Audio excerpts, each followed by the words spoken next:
Hello दोस्तों, legal बस now.com पर आपका स्वागत है। लीगल बस एप्लीकेशन भी आप गूगल प्ले स्टोर से डाउनलोड कर सकते हैं और जुडिशरी प्रारंभिक और मुख्य परीक्षा के प्रश्नों का प्रतिदिन अभ्यास कर सकते हैं। तो आज ही गूगल प्ले स्टोर से लीगल बस ऐप डाउनलोड करें। भारतीय दंड संहिता के अंतर्गत दुष्प्रेरण क्या होता है? पिछले ऑडियो में साधारण अपवाद तथा निजी प्रतिरक्षा हेतु प्रावधानों पर चर्चा की गई थी। इस ऑडियो में दुष्प्रेरण के संबंध में चर्चा की जा रही है। दुष्प्रेरण प्रत्येक सांसारिक कार्य के पीछे कोई न कोई प्रेरणा होती है। कहीं न कहीं से कोई न कोई विचार किसी भी नवाचार के लिए व्यक्ति को प्रेरित करता है। किसी भी कार्य से प्रेरणा को अलग नहीं किया जा सकता। बड़ी बड़ी लड़ाइयाँ किसी प्रेरणा से ही लड़ी गई है तथा बड़ी बड़ी इमारतें किसी न किसी प्रेरणा के परिणाम स्वरूप ही निर्माण की गई। जब कोई अच्छे कार्य के लिए कोई विचार मिलता है तब वह प्रेरणा हो जाता है।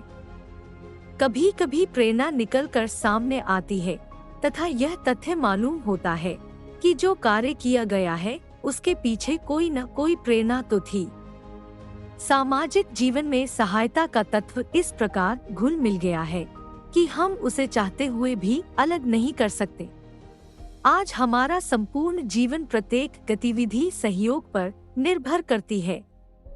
अकेले जीवन यापन करना, अकेले ही कोई कार्य कर लेना अत्यंत कठिन है। जब कोई अच्छा कार्य करने में सहायता मिले, सहयोग मिले, तो वह प्रेरणा हो सकता है। परंतु कोई ऐसा कार्य जिसे अपराध घोषित किया गया है, उसे करने हेतु कोई सहायता मिले तथा कोई प्रेरणा मिले तो वह दुष्प्रेरण हो जाता है तथा दुष्परिणाम दंडनीय अपराध है। भारतीय दंड संहिता के अध्याय 5 में दुष्प्रेरण के संबंध में उल्लेख किया गया है। भारतीय दंड संहिता 1860 दुष्प्रेरण को अपराध घोषित करती है। आपराधिक कार्यों की पूर्णता के लिए दुराशय है। अपराधी के कृत्य का संवर्तन होना आवश्यक होता है। कतिपय अपराधों को छोड़कर दोनों में से किसी एक के भी अभाव में कोई आपराधिक कार्य पूर्ण नहीं हो सकता। दूसरे शब्दों में कहा जा सकता है कि अपराध के गठन के लिए आपराधिक कृत्य का पूर्ण होना आवश्यक है, परंतु अपराध तब भी घटित हो सकता है जब आपराधिक कृत्य का पूर्ण संयोजन न हो पाया, अर्थात यह आवश्यक नहीं है कि कोई कार्य तभी अपराध हो जब अपराध पूर्ण रूप से कारित कर दिया गया है। कभी कभी यह होता है कि अपराध पूर्ण रूप से कारित नहीं हो पाता है, परंतु फिर भी कोई कार्य अपराध हो जाता है तथा इस प्रकार के अपराध को करने के पूर्व की प्रक्रिया भी अपराध होती है। दंड संहिता के अंतर्गत धारा 107 से लेकर 120 तक दुष्प्रेरण के संबंध में प्रावधान किए गए हैं, जिनका उल्लेख इस ऑडियो में किया जा रहा। धारा 107 भारतीय दंड संहिता 1860 की धारा 107 दुष्प्रेरण के संबंध में उसकी परिभाषा प्रस्तुत कर रही है। इस परिभाषा के अनुसार दुष्प्रेरण का अपराध 3 प्रकार से कारित किया जा सकता है, अर्थात 3 तरीके ऐसे हैं जिनसे दुष्प्रेरण का कोई अपराध संभव हो सकता है, जो निम्न है। 1. किसी व्यक्ति को उकसाकर अथवा उत्साहित कर। 2. षड्यंत्र द्वारा। 3. सहायता द्वारा। एक व्यक्ति किसी कार्य में दुष्प्रेरण का अपराध कारित करता है जो उस कार्य को करने के लिए किसी व्यक्ति को उकसाता है या उत्क्रमित करता है। एक व्यक्ति दूसरे को कोई कार्य करने के लिए उत्प्रेरित करता हुआ कहा जाता है जब वह प्रत्यक्ष या अप्रत्यक्ष रूप से उस कार्य को करने का सक्रिय सुझाव देता है या उसे करने के लिए प्रोत्साहित करता है। शब्द उत्प्रेरण का अर्थ किसी कार्य को करने के लिए उत्प्रेरित करना, आगे बढ़ाना, यह प्रेरित करना है, यह प्रोत्साहित करना है। दुष्प्रेरण के लिए दुष्प्रेरण द्वारा प्रयुक्त किए गए शब्दों के अर्थ में युक्तियुक्त अनिश्चितता का होना आवश्यक होता है। लेकिन वास्तविक शब्दों को सिद्ध करने की आवश्यकता नहीं होती है। कोई व्यक्ति पत्र द्वारा भी किसी व्यक्ति को दुष्प्रेरित कर सकता है, बशर्ते कि वह पत्र पाने वाले को मिल जाए। यदि वह पत्र पाने वाले को नहीं मिलता है, तो यह दुष्प्रेरण का प्रयास या दुष्प्रेरण के पूर्व की प्रक्रिया हो सकती। उकसा कर अथवा उत्प्रेरित करके दुष्प्रेरण किया जाता है। इससे संबंधित घनश्याम सिंह का मामला है। कुछ व्यक्तियों ने मिलकर एक विधि विरुद्ध जमाव का गठन किया था। इसमें कुछ व्यक्तियों के हाथों में लकड़ियां थी, लेकिन उनमें से एक व्यक्ति के पास लकड़ी नहीं थी। उसने भी लकड़ी उठा ली। एक व्यक्ति ने मारने पीटने के संबंध में सभी व्यक्तियों को आदेश दिया तथा बलवाई भीड़े ने मारना पीटना शुरू कर दिया। इस प्रकरण में यह माना गया कि जिस व्यक्ति ने मारने पीटने का आदेश दिया था, उस व्यक्ति ने दुष्प्रेरण किया है तथा वह दुष्कर्म का दोषी है। षड्यंत्र द्वारा दुष्प्रेरण का अपराध षड्यंत्र द्वारा भी कारित किया जा सकता है। षड्यंत्र द्वारा इस अपराध को कारित किया जाना इस अपराध का दूसरा प्रकार है, जिसके अनुसार दो या अधिक व्यक्तियों के द्वारा किसी अवैध कार्य को करने का करार अथवा किसी अवैध साधन के द्वारा किसी वैध कार्य को करने का करार है। केवल कार्य ही अवैध नहीं होता है, परंतु कभी कभी यह भी होता है कि अवैध कार्य को वैध साधनों के द्वारा किया जाता है, तथा कभी कभी यह होता है कि वैध कार्य को अवैध साधनों के द्वारा किया जाता है। इस परिस्थिति में दोनों ही प्रकार से कार्य अपराध हो जाता है।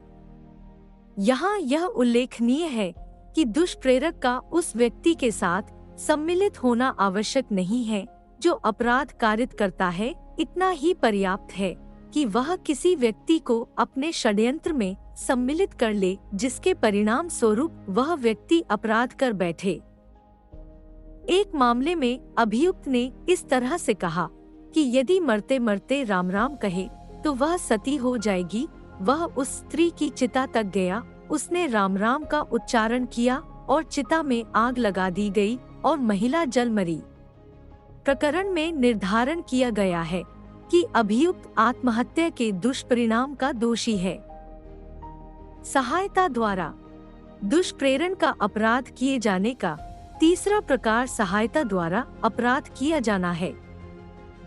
एक व्यक्ति दुष्प्रेरण का दोषी होता है जो किसी बात के किए जाने में किसी कार्य या अवैध कार्य या लोक द्वारा जानबूझकर सहायता करता है। कोई व्यक्ति किसी अन्य व्यक्ति के किसी कार्य को सरल या सुगम बनाकर उसमें सहायता करता है, तो वह इस धारा के अंतर्गत दोषी होता है। सहायता कार्य द्वारा भी की जा सकती है और लोक द्वारा भी की जा सकती है। आश्रित सहायता का अभिप्राय होता है किसी ऐसे कार्य का करना जिससे अपराध करने में सीधे सहायता मिलती हो। जानबूझकर किसी ऐसे कार्य को न करना जिसको करने के लिए कोई आबद्ध है। ऐसे कार्य करना जिससे किसी अन्य के द्वारा किए जाने वाले अपराध को मदद मिल सके। इम्तियाज हसन के बहुत पुराने प्रकरण में एक जमींदार ने पुलिस अधिकारी को, जो चोरी के एक मामले में अनुसंधान कर रहा था, अपना मकान किराए पर दिया, यह जानते हुए कि उसका उपयोग संदेहपत्र व्यक्तियों को यातना देने में किया जाएगा। मामले में धारण किया गया कि वह सहायता के दुष्कर्म का दोषी था। जैसे कि देह व्यापार की गतिविधियों में संलिप्त रहने वाले लोगों को यदि किसी मकान मालिक द्वारा कोई मकान किराए से दिया जाता है, तो यहाँ पर वह मकान मालिक भी सहायता के द्वारा दुष्प्रेरण के अपराध का दोषी होता है। उत्प्रेरण का कोई निश्चित प्रारूप नहीं है, इसके लिए कोई शब्द भी निर्धारित नहीं है। उत्प्रेरक आचरण द्वारा भी हो सकता है। उत्प्रेरण किसी किए गए कार्य के बारे में होना अपेक्षित है। किसी आपराधिक षड्यंत्र में सम्मिलित होना भी दुष्प्रेरण हो सकता है, लेकिन इन दोनों में अंतर है। आपराधिक षड्यंत्र के लिए दो या अधिक व्यक्तियों का कोई अपराध कार्य करने के लिए सहमत होना मात्र पर्याप्त है, चाहे वह अपराध कार्य हुआ हो या नहीं, जबकि दुष्प्रेरण में से कुछ और अधिक अपेक्षित है अथवा आपराधिक षड्यंत्र के अनुसरण में कोई अवैध कार्य का होना आवश्यक है। कुछ प्रकरणों में मूल अपराधी दोष मुक्त हो जाता है। इस परिस्थिति में दुष्प्रेरक को दंडित तथा दोष सिद्ध नहीं किया जा सकता। जहां किसी व्यक्ति पर किसी अपराध के दुराशय अथवा आपराधिक षड्यंत्र का आरोप हो, वहां मूल अपराधी को दोष मुक्त कर दिए जाने पर दुष्प्रेरण को दोष सिद्ध नहीं किया जा सकता, अर्थात मूल अपराधी के दोष मुक्त हो जाने पर दुष्प्रेरक भी दोष मुक्त जाता है। उदाहरण के लिए, चोरी के मामले में अभियुक्त चोरी करने वाला मूल अपराधी दोष मुक्त कर दिया जाता है, तो चोरी के लिए दुष्प्रेरक रहे व्यक्ति को दोष सिद्ध नहीं किया जा सकता। सामान्य आशय और दुष्प्रेरण लगभग एक समान नजर आते हैं, परंतु सामान्य आशय और दुष्प्रेरण में बहुत अंतर है।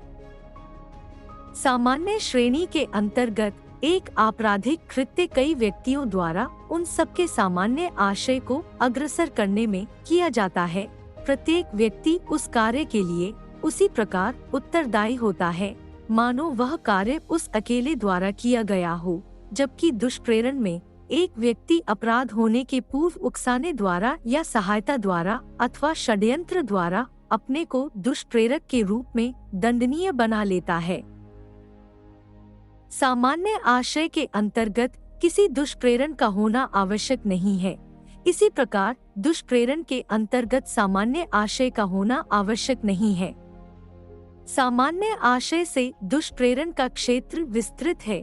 किसी निर्दोष अभिकर्ता के माध्यम से कार्य करने वाला व्यक्ति सामान्य आशय के लिए दंडनीय नहीं है, जबकि वह दुष्प्रेरण के लिए दंडनीय है।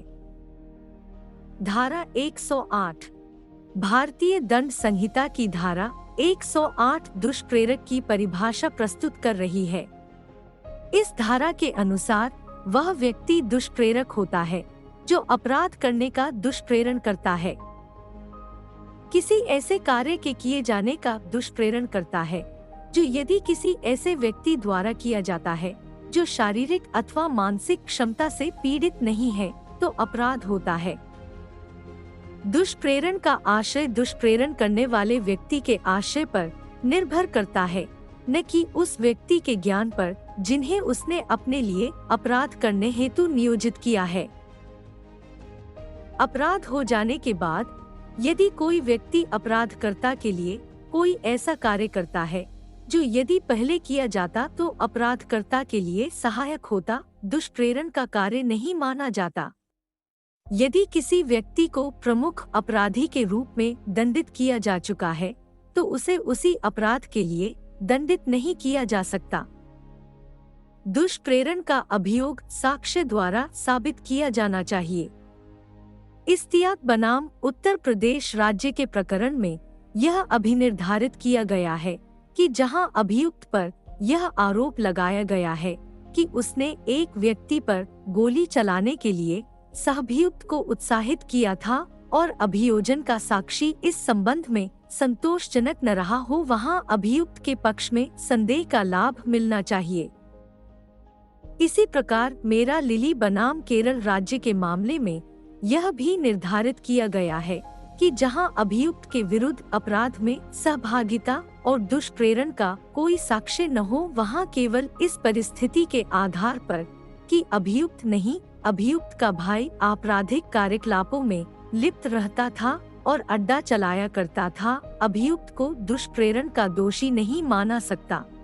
दुष्प्रेरण के लिए दंड भारतीय दंड संहिता की धारा 109 दुष्प्रेरण के लिए दंड की व्यवस्था करती है।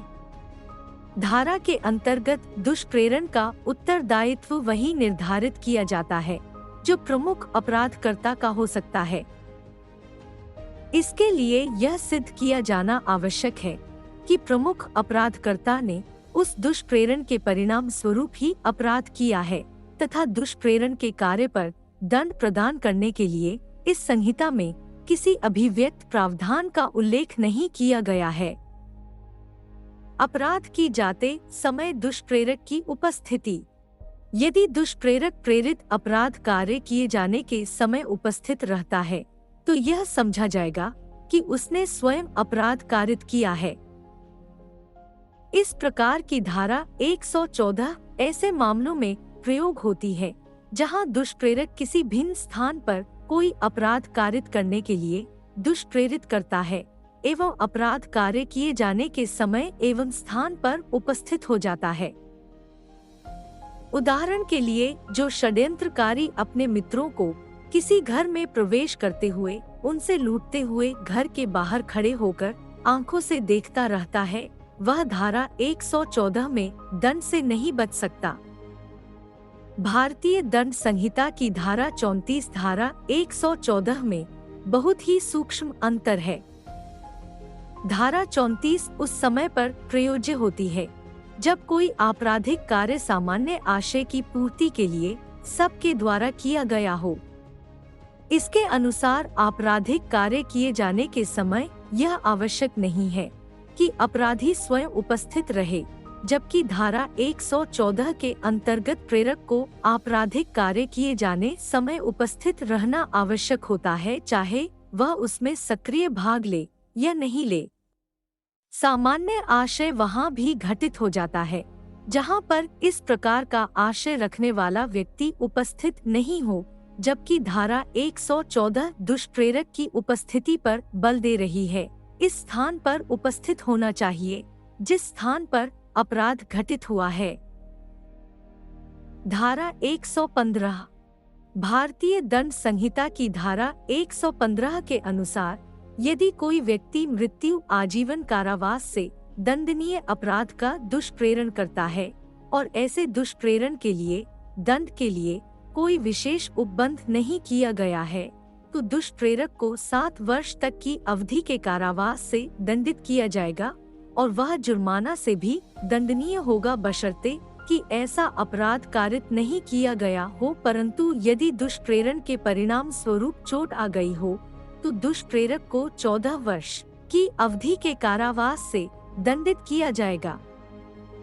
दंड संहिता के भीतर दिए गए एक दृष्टांत के माध्यम से इसे समझा जा सकता है। ख को ग की हत्या करने के लिए उकसाता है, वह अपराध नहीं किया जाता है।